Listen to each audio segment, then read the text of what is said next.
नमस्कार।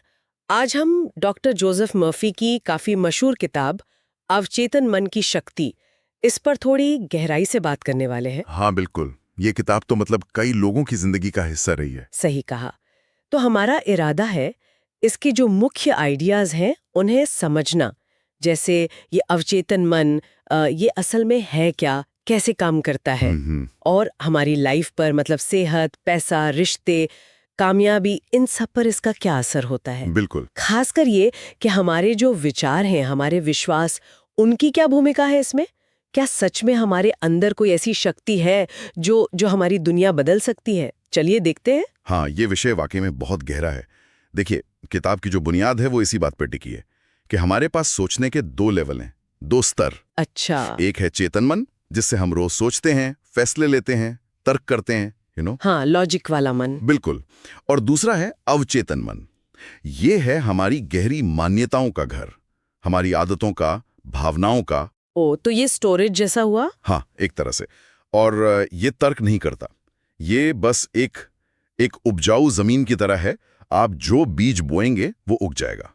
अच्छा, तो जैसे चेतन मन हुआ ड्राइवर और अवचेतन मन हुआ वो इंजन जो असल में गाड़ी चला रहा है। काफी हद तक सही समझा आपने। पर ये जुड़ते कैसे हैं? मतलब क्या मेरे चेतन मन के सारे विचार सीधे अवचेतन में चले जाते हैं? देखिए, मॉर्फी का यही कहना है कि जो विचार हम बार बार सोचते हैं, और खासकर अगर उनके साथ कोई गहरी भावना जुड़ी हो, कोई यकीन जुड़ा हो, तो वो धीरे धीरे हमारे अवचेतन मन में, आप कह सकते हैं, बीज की तरह बो दिए जाते हैं। अच्छा। और एक बार वो बीज वहां जम गया तो अवचेतन मन उसे हकीकत बनाने के लिए काम करने लगता है। उसे इससे मतलब नहीं कि वो विचार अच्छा है या बुरा, सही है या गलत। अरे, वो बस दिए गए नक्शे को, दिए गए निर्देश को फॉलो करता है। तो ये जो कहते हैं जैसा बोगे वैसा काटोगे, ये विचारों पर भी लागू होता है। बिल्कुल। किताब में इस बात पे बहुत जोर दिया गया है कि भाई पॉजिटिव सोचो, पर क्या ये वाकई इतना सिंपल है कि अच्छा सोचो सब अच्छा होगा? देखिए, यहीं पर एक बारीक सी बात है समझने वाली। मर्फी ये नहीं कहते कि सिर्फ ऊपर ऊपर से अच्छे शब्द दोहरा लो। अच्छा। अवचेतन मन जो है वो हमारी सबसे गहरी, सबसे सच्ची मान्यताओं पर रिएक्ट करता है। अगर कोई मन ही मन में गहराई में खुद को किसी चीज के लायक ही नहीं समझता, तो फिर ऊपर से चाहे वो 1000 बार कहे मैं सफल हूं, शायद फौरन कोई बड़ा नतीजा न दिखे। सही बात है उस विचार को गहराई से महसूस करने की, उस पर यकीन करने की, वो वाला विश्वास। समझ गए। तो सिर्फ शब्द नहीं, उसके पीछे की फीलिंग, वो विश्वास, वो मैटर करता है। किताब में सोने से ठीक पहले के कुछ मिनटों का भी खास जिक्र है। वो क्यों? हाँ, वो इसलिए क्योंकि माना जाता है कि उस वक्त हमारा जो चेतन मन है, जो तर्क वितर्क करता रहता है, वो शांत होने लगता है। अच्छा, लॉजिक कम हो जाता है। हाँ, तो ऐसे में अवचेतन मन तक अपनी बात, अपना सुझाव पहुंचाना आसान हो जाता है।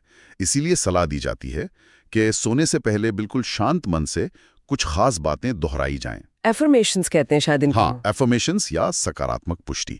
जैसे मान लीजिए, सेहत के लिए तो ये सोचना या कहना, मैं हर दिन और ज्यादा स्वस्थ और ज्यादा ऊर्जावान महसूस कर रही हूँ। और ये पैसे और सफलता के लिए भी काम करता है, क्योंकि ज्यादातर लोग इन्हीं चीजों में बदलाव चाहते हैं। हाँ हाँ बिल्कुल। किताब इसी सिद्धांत को दौलत और कामयाबी पर भी लागू करती है। जैसे सिर्फ ये नहीं सोचना कि मुझे पैसा चाहिए, तो फिर बल्कि ये महसूस करना कि पैसा मेरी तरफ आसानी से बह रहा है, या मैं आर्थिक समृद्धि के योग्य हूँ। मर्फी का तर्क यह है कि गरीबी या पैसे की कमी ये अक्सर बाहरी हालातों से ज्यादा हमारी अंदरूनी सोच का नतीजा होती है। मतलब कमी की मानसिकता। हाँ बिल्कुल, कमी की मानसिकता या खुद को अयोग्य समझना। ये जो मान्यताएं होती ना, ये अनजाने में हमें मौकों को देखने या उन्हें अपनाने से रोक सकती हैं। ये तो बड़ी दिलचस्प बात है कि सोच कैसे हमारे एक्शन को भी गाइड कर सकती है बिना हमें पता चले।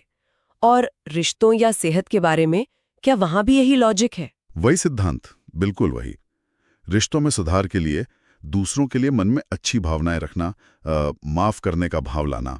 और सेहत के मामले में किताब कहती है कि अवचेतन मन हमारे शरीर के फंक्शंस को भी प्रभावित कर सकता है।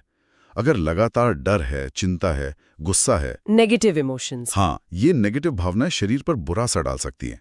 जबकि शांति, खुशी, आभार, ये भाव सेहत के लिए अच्छे हो सकते हैं। इसीलिए शायद ध्यान और विजुअलाइजेशन की बात भी की गई है। बिल्कुल।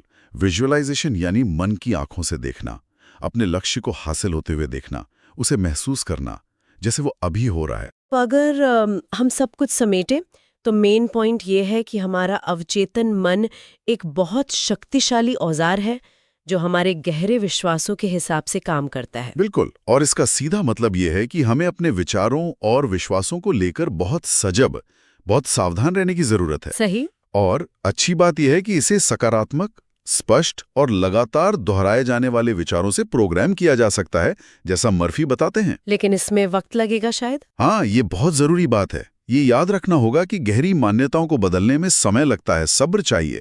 ये कोई जादू की छड़ी नहीं है कि आज सोचा और कल हो गया। नियमित अभ्यास, लगातार कोशिश, वो बहुत महत्वपूर्ण है। यानी अवचेतन मन एक जबरदस्त साथी बन सकता है अगर हम उसे सही दिशा दें और बिल्कुल। यकीन रखें। बिल्कुल। और यहीं पर एक सोचने वाली बात मेरे मन में आ रही है। किताब विश्वास और रोज के अभ्यास पर बहुत जोर देती है, पर यह भी कहती है कि नतीजे शायद फौरन ना दिखें। तो सवाल ये उठता है कि जब हमें एक तुरंत रिजल्ट नहीं दिखते, उस वक्त भी उस विश्वास को, उस प्रैक्टिस को बनाए रखने के लिए वो जो धैर्य है, वो दृढ़ता, वो कितनी जरूरी है। सही बात है। कहीं असली शक्ति सिर्फ विश्वास करने में ही नहीं, बल्कि नतीजे न दिखने पर भी उस